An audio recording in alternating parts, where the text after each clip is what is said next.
Coming up on 2020 on ID.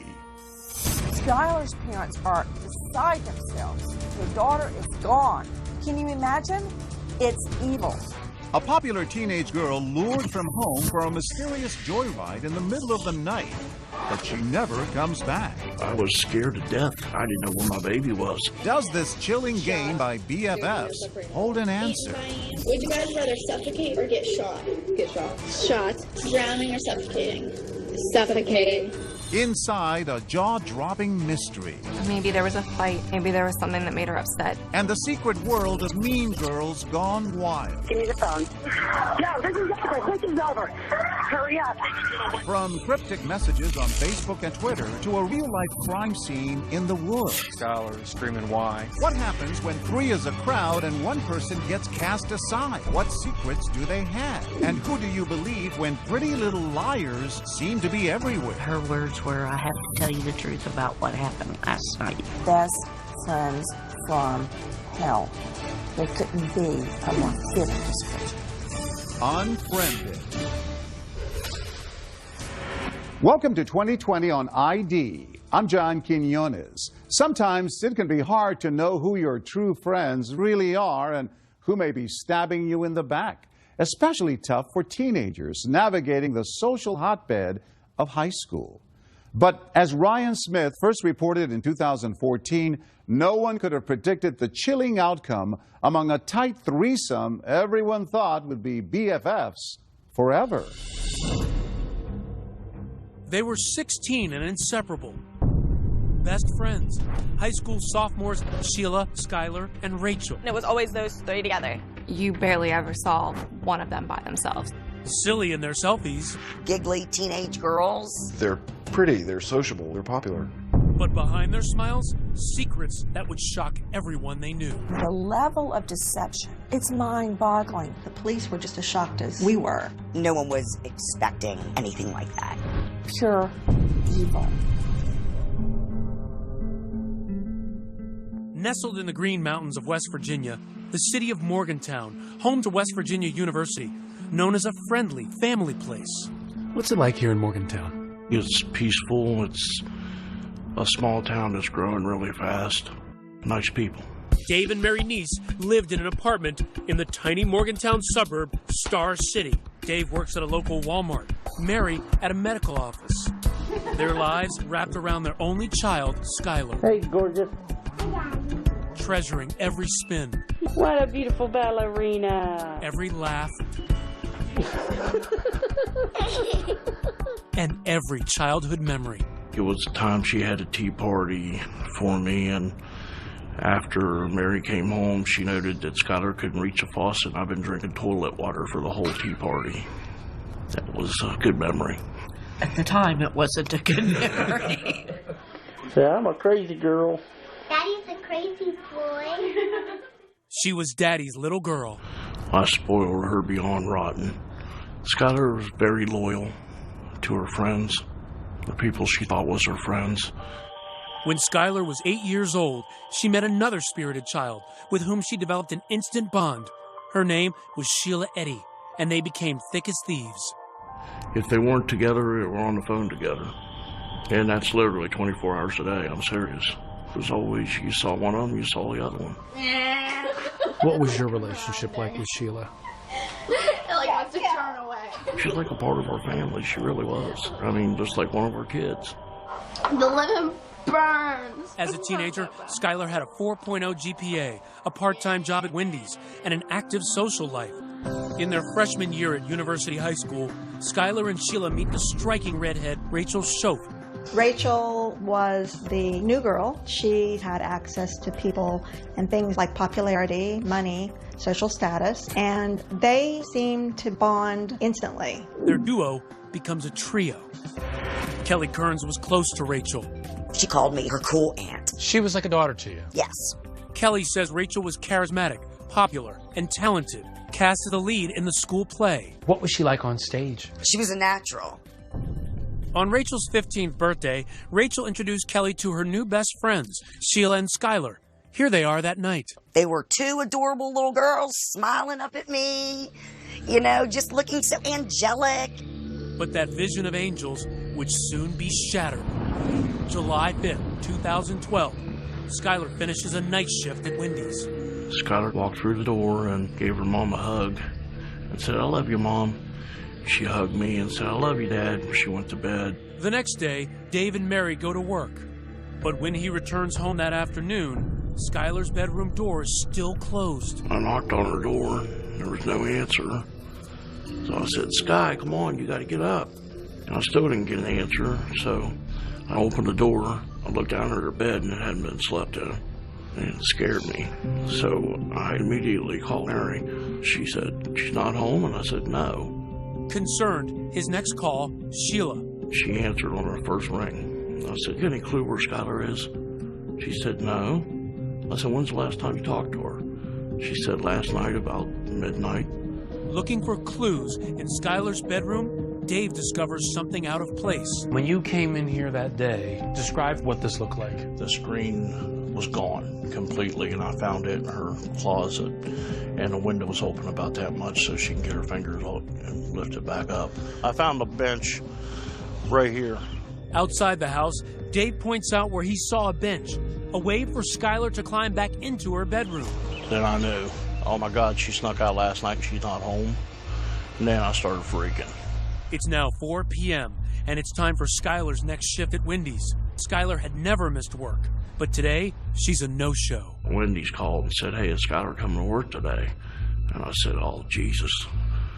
Mary said, "Call 911. Long County 911, do you have an emergency? I have a 16-year-old daughter who apparently snuck out of her room last night. She has not been home, hasn't went to work, can't get a hold of her from any of her friends. I am scared to death. Has she done this before? No. Just then, Mary gets a phone call from Skylar's best friend, Sheila. And what did she say? Her words were, "I have to tell you the truth about what happened last night." She proceeded to tell me that her, Skylar, and Rachel had snuck out the night before, and that they had driven around Star City, were getting high, and that the two girls had dropped her off at the end of the road because she didn't want to wake us up sneaking back in. I was scared to death. I mean, I didn't know where my baby was. It was horrible. Sheila and her mother come over and offer to help in the search for Skylar. We immediately went looking for her, gone door to door, and we couldn't find her. But then, Mary remembers what will become a major key to finding Skylar's whereabouts. Mary said, "Oh, what about the surveillance? We got surveillance at our apartment." Their surveillance camera, intended to capture intruders, instead reveals this grainy image of that night. A car pulls up at 12:30 a.m., 30 minutes after Sheila says she dropped Skylar back near home. Minutes later, Skylar is seen sneaking out of the house. She slips into the car and disappears. What were you thinking when you saw her head flash on that screen and she's walked into that vehicle? For a second, I felt relief because at least I know she didn't get abducted or anything, you know. And it wasn't like she was pushed in. She willingly got in the car. What did police tell you that they thought happened? They thought that Sheila had dropped her off and Skylar came back home and then snuck out again. For Officer Jessica Colbank and Corporal Ronnie Gaskins, the video is their best and only clue. What were you looking for? Anything. Trying to get pictures of the tires, the rims, but it's just too grainy. And it just raised millions of other questions of who did she go with and where did she go? Next, a father frantically following every lead. I'd jump in my car and fly to the place they thought they saw Skylar. I'd go down to the supermarket and scream her name. What happened to Skylar? Everyone has their own theory. I thought something happened at home. She wanted to get away. Got drunk and fell and hit her head. Somebody maybe followed her home. Somebody's just too scared to tell us what really happened. Stay with us.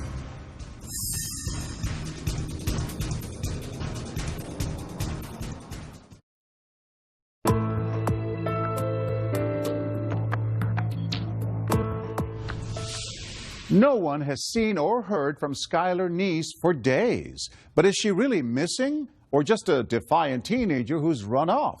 Even her friends are unsure. Ryan Smith picks up the story as police focus on their one and only clue.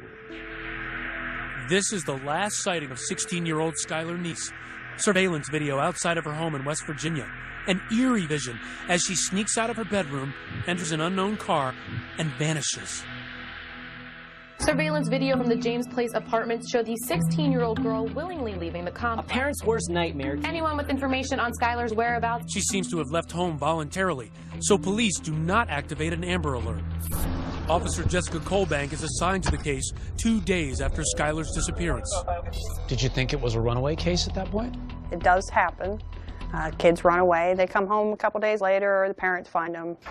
Skylar's parents, Dave and Mary, are frantic. Dave pleads on local TV for help, begging his daughter to come home. We love you. Come home as soon as you can, baby.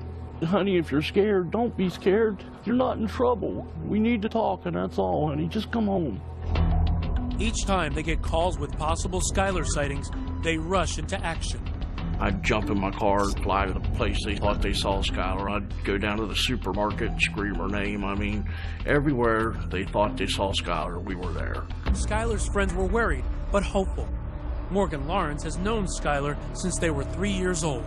I thought maybe there was a fight, maybe there was something that made her upset, and that she'd be back the next day. I thought maybe something happened at home. She wanted to get away.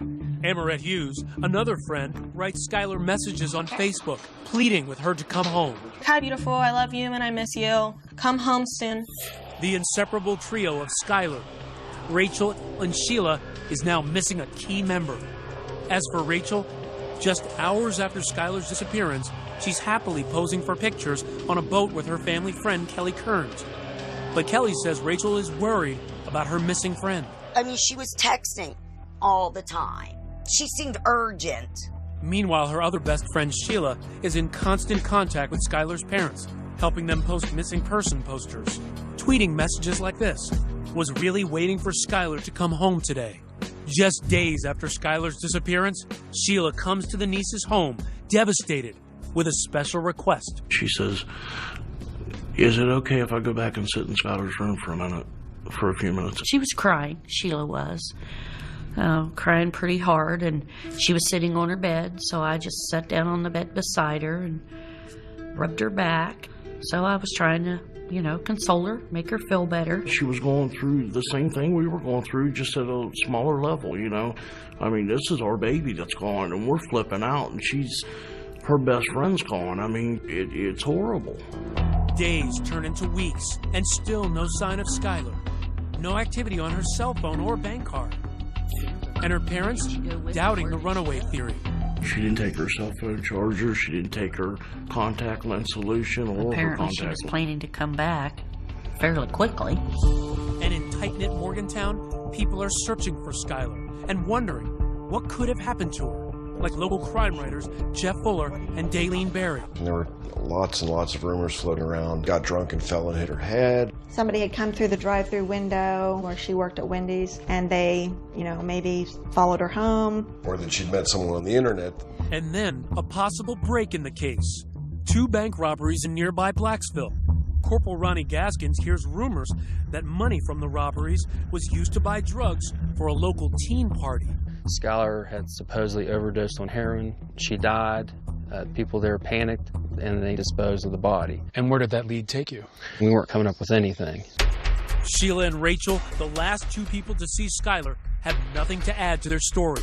They picked up Skylar at 11 p.m., took a joyride through the winding back roads of rural Star City, smoked pot, then dropped her off before midnight. Very often, the last person to see the victim alive is looked at with grave suspicion. In this case, the girl's story seemed relatively innocent. So police had no reason to believe both of them were lying. But for Officer Colbank, it's the small, unspoken signs that make her suspicious. Take me back to that moment where you go to speak to Sheila the first time. Just complete blank on emotions. There was absolutely nothing. It was like iced over. It made me uneasy. Colbank's meeting with Rachel, the high school drama star, also strikes her as odd. She was really nervous. Which has got to be a red flag. What does she have to hide? Their stories were verbatim the same. No one's story is exactly the same unless it's rehearsed. And she's an actress, so she can memorize lines. I'm sure they had it written down somewhere. Okay, this is our story. We've got to stick to it. Everything in my gut was, Sheila is acting wrong. Rachel is scared to death. But police don't know what Rachel and Sheila are hiding or why. Meanwhile, Skylar's parents are grasping for any clues, taking a closer look at the bad influence Sheila had become on their daughter. Sneaking out at night, you know. Found some marijuana in Skylar's pocket one time. Here it was Sheila's. We didn't like the way Sheila acted a lot of times, but being she was Skylar's best friend, we kind of overlooked it. It's becoming clear that the smiling face of Skylar's BFF was just a facade. You started interviewing people about Sheila.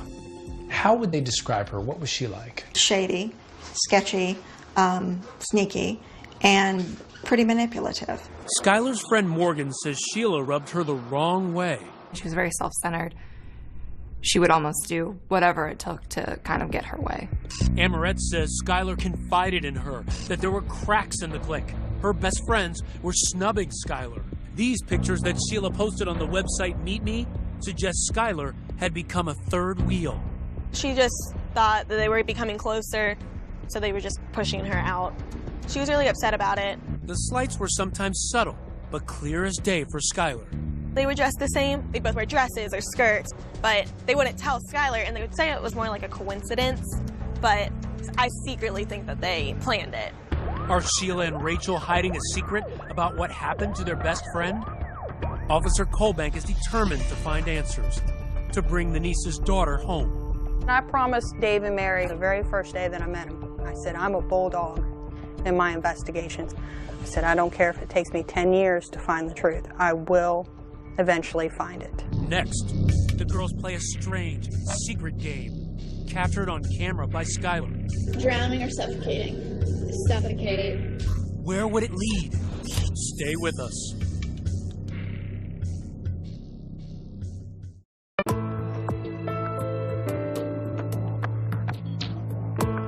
As days turn into weeks, the search for missing teenagers Skylar Neese has intensified. But with no signs of activity on her cell phone or bank card, police are beginning to think they're dealing with something far more sinister than a runaway. Ryan Smith picks up the story. Police have begun to suspect that Sheila and Rachel, best friends of missing 16-year-old Skylar Neese, are lying about what happened the night she vanished. The first red flag? Tension in the relationship. Officer Jessica Colbank pours through Skylar's old Facebook and Twitter posts. What she finds sets off alarms. You could tell she was mad at someone. In the weeks before she vanished, Skylar had posted angry messages. There's just something about you I can't stand. People can be so mean for absolutely no reason. Hope you don't expect me to give anymore. Hashtag bye. And the final tweet she wrote, sent 10:48 p.m. the night she disappeared. You doing like that is why I will never completely trust you. She didn't trust someone. That was the issue. And perhaps the most suspicious posting by Skylar, this strange game among best friends. Sheila asks Rachel and Skylar how they prefer to die. Would you guys rather suffocate or get shot? Get shot. Shot. Drowning or suffocating? Suffocating. It's almost the same thing. I know, but it's not. And when police review Rachel and Sheila's cell phone messages after Skylar went missing, they note a curious absence. There was no mention of Skylar whatsoever. It was very odd. I mean, just based on, seeing Sheila's computers and her electronics, it's as if she just erased it from her mind forever. Skylar has been missing for months. Despite her parents' concerns about Sheila's bad influence, they're convinced that Sheila is simply grieving over her lost best friend. Even as the police are saying to you they've got some suspicions about Sheila, you were thinking, hey, back off of this girl. Oh, I even told him, I said, will you please leave her alone? She's going through enough. I said, those girls have just lost their best friend. Will you chill out on her for a while? What the nieces don't know is that Gaskins and the FBI, who have taken the lead on the case, are finding actual evidence of the girls' deception. Sheila and Rachel told police their joyride with Skylar was contained to the Star City area. Desperate for clues, police scoured surveillance video from local businesses. It paid off. This video captures Sheila's car at 12:39 a.m. heading north, away from Star City. That was the first variation in their stories, is where they drove around. And there's not just video. Cell tower pings from that night placed them in the backwoods town of Blacksville. That just blew their whole, oh, we stayed in Star City. You're 45 minutes away from where you're saying you're at. You can't do that. You're not Houdini. So you say, aha, we have this information. What happens when you speak to Rachel and Sheila? They changed their story to fit, oh, sure, we were in Blacksville. I forgot that. Oops. We didn't want you to know that because we were supposed to be home already. Their carefully rehearsed stories are now mismatched. Sheila, the high school drama queen, claims Skylar didn't join them for the ride to Blacksville. But Rachel, the high school drama star, says she did. They're starting to differ, at least from Rachel's perspective. It sounds like the actress is starting to forget her lines. Oh, yeah. She had to come up with her own lines. And that's where she really started tripping up. Once you start seeing inconsistencies in a story, it's all over. The person's lying. And then you must ask the question, why would they lie? Sheila is adamant that her version of the night's events is true. She volunteered to take a polygraph. What did that say to you? Arrogance. I think she thought she was smart enough to outsmart a machine. So she took a polygraph, and what happened? Failed miserably. Rachel also agrees to take a polygraph, but en route on the day of the test, she's scared, jumps out of her father's car, and flees. She jumped out of a moving vehicle to avoid it. If you haven't done anything wrong, why won't you take this test? Now, armed with surveillance video and cell phone records that prove the girls have been lying, police tell Dave and Mary Neese that Skylar's best friends have a secret. At that point, we knew they had to know something. So we pushed. Your mission is to try to get their secrets out of them. Exactly. I asked them to come over, and I said, okay, help us. You know, if you're afraid of somebody, I promise you they'll never get to you. The Neeses start posting about karma on Facebook, writing that the girls need to tell what they know.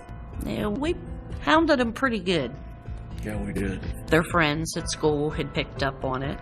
Classmates and even strangers are putting pressure on Sheila and Rachel. Anonymous tweets like this one, "Pretty little liars keep on lying." So the town was starting to get suspicious. Right. There was a social media campaign building. They were harassed by a lot of different people online. They were called murderers. You could tell that the tide had turned and people felt like they were somehow involved, or if nothing else, they knew and they needed to come forth and say. And people were outraged that they weren't doing that. So they could put a lot of pressure on that police could not put on. Definitely all eyes were on Sheila and Rachel. You know, you can't be part of the trio and not have any clue what's going on. Kelly Kearns, close friend with Rachel and her mother, hears the rumors that Rachel is stonewalling police. I'd get a text from people, why isn't your friend's daughter cooperating? So I'd send Rachel a text, what the heck are you doing? Even those closest to Rachel are wondering, what is she hiding? I said, was Skylar alive when you left her? Yes. We didn't do anything to her. I think that in this situation, you cannot lessen the importance of peer pressure.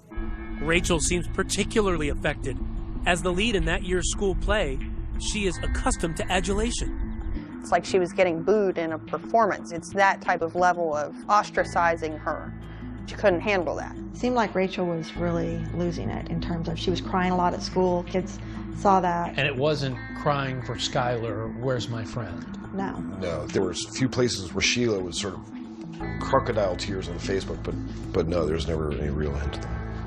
One night, almost 6 months after Skylar went missing, Rachel cracks, apparently having a nervous breakdown. Her mother calls 911. I have an issue with a 16-year-old daughter of mine. I can't control her anymore. She's screaming. She's running through the neighborhood. Give me the phone. Yo, this is over. This is over. Hurry up. Oh, God. She just gave me a block. Oh, God. Hurry up, please. Seemingly suicidal, Rachel is admitted into a local psychiatric hospital. What happens there has never been revealed. But immediately upon release, Rachel is driven directly to meet with police. She's just nervous, she was shaking. And the impression I got was, all right, now the truth's finally going to come out. Next, you'll never believe what Rachel tells police. This was something totally different from what you expected. It struck me as unbelievable. Skylar's last moments revealed. There was no accident. Man, this is dark and creepy. Just imagine these girls are out here after midnight. Stay with us.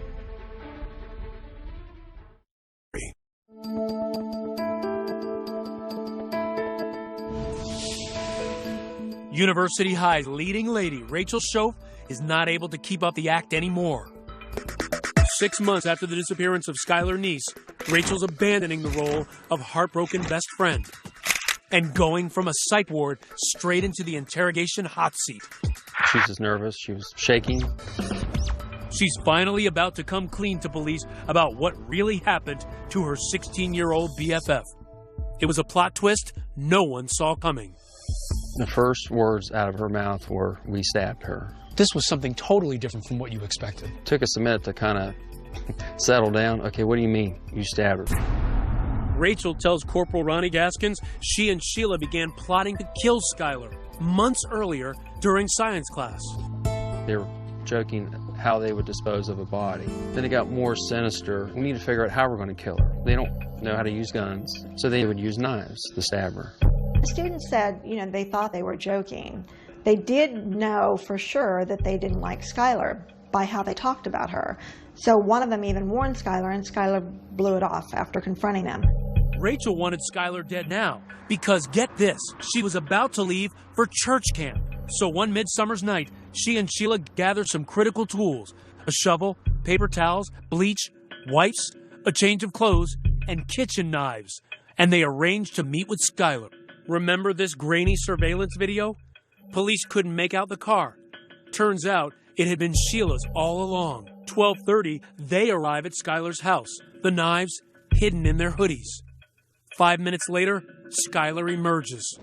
They drive out of Star City, past Blacksville, and across state lines to Pennsylvania, and into the woods of a town called Brave, where Skylar is about to face the fight of her young life. And they're driving on this road that we're on right now. Yes. And Skylar's in the backseat having no idea what's about to happen. She has no clue. Gaskins takes me back to the murder scene. Man, this is dark and creepy. I mean, Just imagine these girls are out here after midnight. And recounts what Rachel confessed. All three girls exit the car, and they walk down this road. The girls find a grassy area to sit and smoke marijuana. Skylar gets up and starts walking back to the car to get a lighter. That's when they execute their secret plan. Sheila and Rachel get up behind her and count. 1, 2, 3. And on 3, that was the time for them to start stabbing Skylar. Right here, Skylar is being stabbed by her two best friends. Yes. Skylar takes off running, with her two friends giving chase. Rachel tackles Skylar, and the pair continue to repeatedly stab their BFF. And according to Rachel, Skylar is screaming, "Why?" And then they try slitting her throat because they had read that it would kill her quicker if they cut her jugular. The plan was to bury her, but the ground was too hard.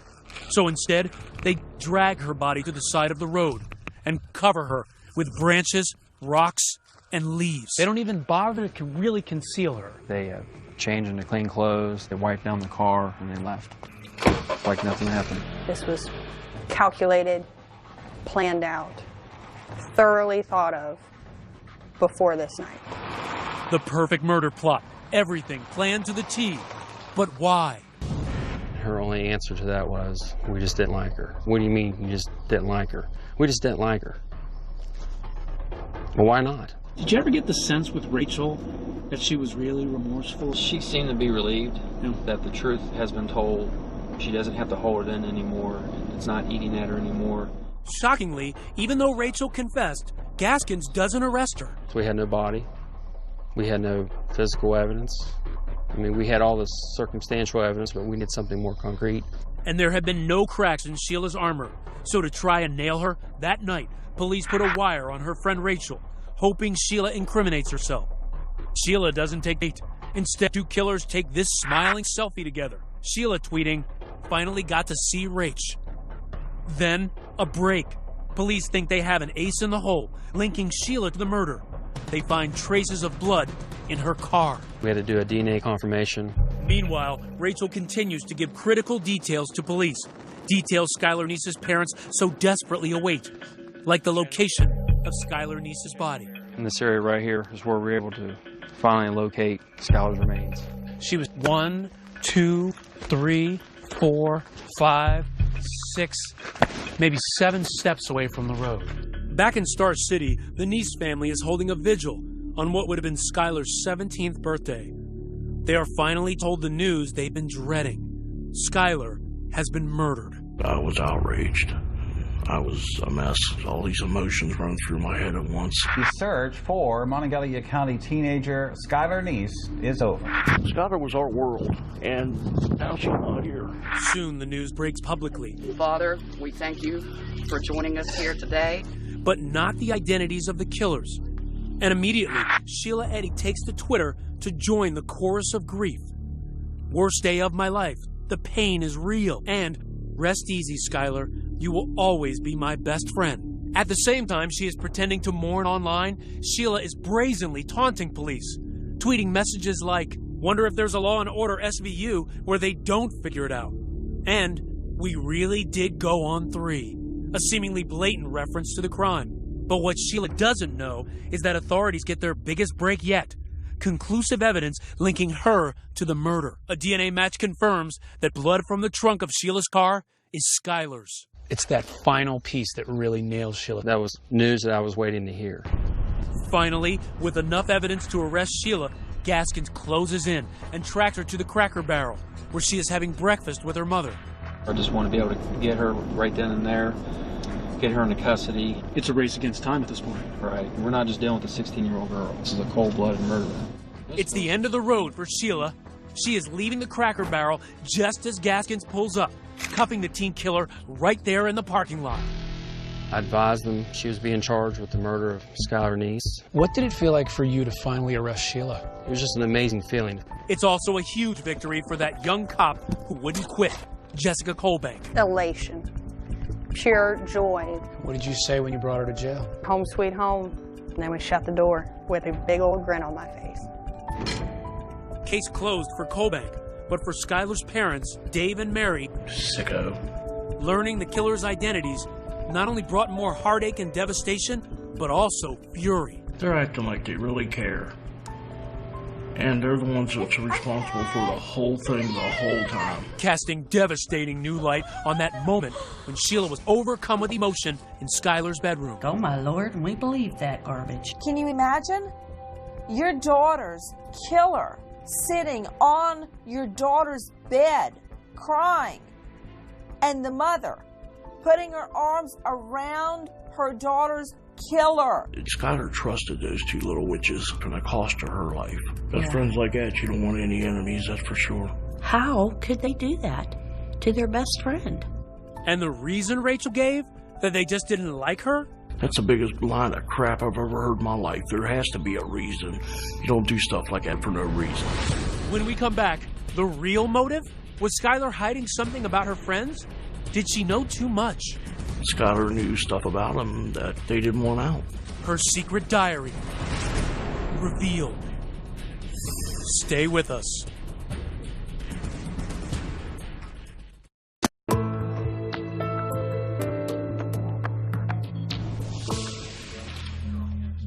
She's a killer nobody would have suspected. The fresh-faced high school senior, Sheila Eddy, smirking in her first court appearance. After months of secrecy, the truth is revealed. Skylar Neese's best friends, Rachel and Sheila, were actually her worst enemies. The shocking news? They had lured her into the woods and brutally stabbed her to death. The search for Skylar Neese is over. Rachel confessed. 2 teenagers implicated for stabbing a third friend to death. Many of Skylar's friends hear about it at school.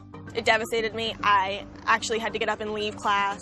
If you don't want to be friends with someone anymore, you just delete them on Facebook. Like, you don't go and get rid of them.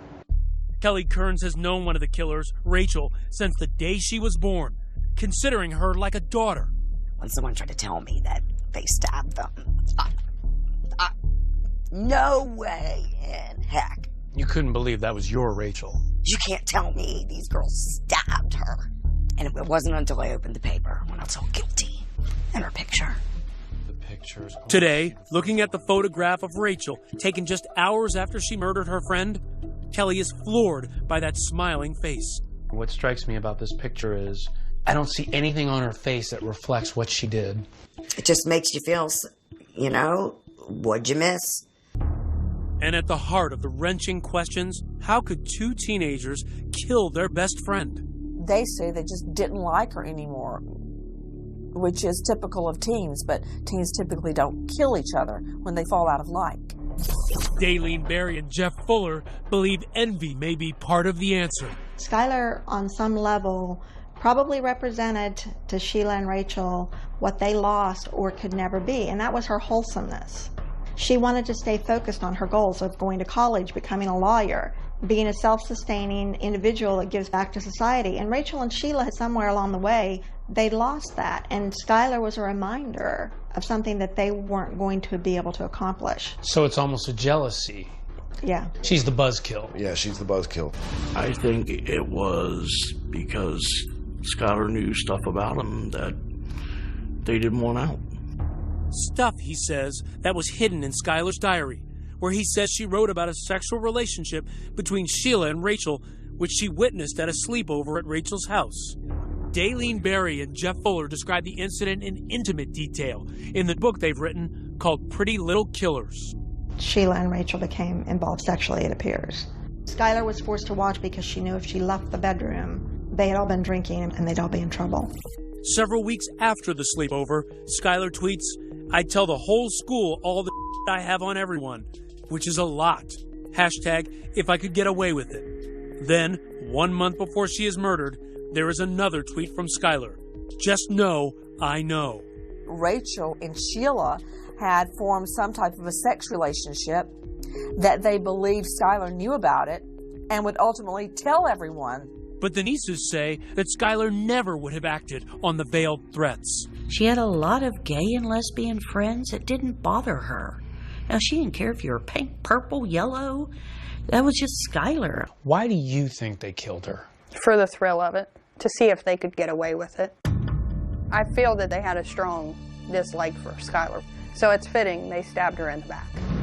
A year and a half after the murder, Rachel faces justice. She pleads guilty to second-degree murder, a lesser charge based on her cooperation. Finally, in court, she directly addresses the Neese family. I'm so sorry. I don't know if there's a proper way to make this apology, because there are not even words to describe the guilt and remorse that I feel each day for what I've done. The person that did that was not the real me, not the person I am, not what I'm made of, and not what I believe in. Rachel's mom weeps as she listens. Again, I'm so sorry, and I pray each day for everyone involved, and I pray each day for forgiveness. She can take her apologies and everything else and sit on them because that's about what they're worth to me and my wife. She has done nothing but make our lives a living hell since this day one. And she's sorry because she got caught. That's the only reason she's sorry. She was crying. She was emotional. You didn't think that was remorse? To me, that was her final act in front of an audience. She's the big actress, star of the high school plays. This was her last Broadway performance. At her arraignment, a defiant Sheila Eddy pleads not guilty. Sheila Eddy, how do you plead? Not guilty. But later, in a surprise development, she changes her plea. Sheila Eddy, how do you plead to the offense of murder in the first degree? Guilty. Guilty to first-degree murder. She offered no words of remorse. Why do you think that Sheila has never apologized? Because she's not sorry. You don't apologize for murdering somebody in cold blood because she meant to do it. It's a good thing she didn't give an apology. People think it's horrible because she didn't. I commend her. Don't stand up there and lie to me and tell me you feel guilty. Rachel's family described her actions in a statement as unforgivable and inexcusable. Sentenced to 30 years, she's now serving time in an adult prison. The same prison, in fact, where Sheila, the girl she turned in, is now serving a life sentence. But both girls could be released on parole by their early 30s. If I'm dead and gone, somebody will be there to make sure they talk to the parole board and these animals don't get out of their cages. If you could say anything to Sheila and Rachel right now, what would you say? Rotten hell. Skylar's friends are still trying to process their loss and mourn the milestones they are experiencing without her. Skylar never got to go to a prom. Isn't that your boyfriend? Mary and Dave never got to see her get all dressed up and get the bouquet and get everything else. And graduation was definitely one of the hardest. That week was a little rough. In memory of their only child, Dave and Mary Neese helped pass Skylar's Law in West Virginia. It requires Amber Alerts for all missing children. This is Skylar's room. When you come in here, does it give you any sense of Skylar now? Yeah, it still does. They continue to treasure every item that belonged to Skylar. Some of them don't mean anything. They were hers, so we'll always keep them. She has a bunch of cards and drawings. Yeah, see, her friends were always sending her a birthday wish for my friend. Uh-oh. That's what I think of that one. That was from Sheila, by the way. The card reads, "Happy birthday. Love, Sheila. BFF. Love you like a sister for life." For Dave, it's just one more reminder of the searing betrayal that has destroyed their world. Because of that outward appearance, people don't want to believe they're capable. I still, to this day, have people say, there's no way, it's just those two girls. Yes, it's those two girls. This crime, to me, is one of those crimes that go down in the books as truly evil. Best friends from hell. There couldn't be a more fitting description. Today, on a hidden road, deep in the woods of a town called Brave, there is a silent shrine.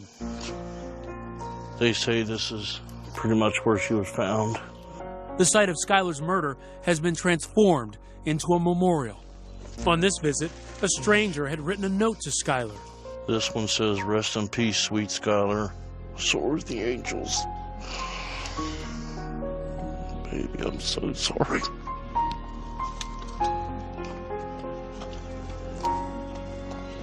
If there's one lesson to be learned in here, and one lesson only, know who your friends are. Dave and Mary Neese moved from the apartment building where they were living. They say it's just too painful to remain where Skylar once lived. As of 2015, Sheila Eddy and Rachel Schultz both remain in the same prison. I'm John Quinones. Please join us next time for another edition of 2020 on ID.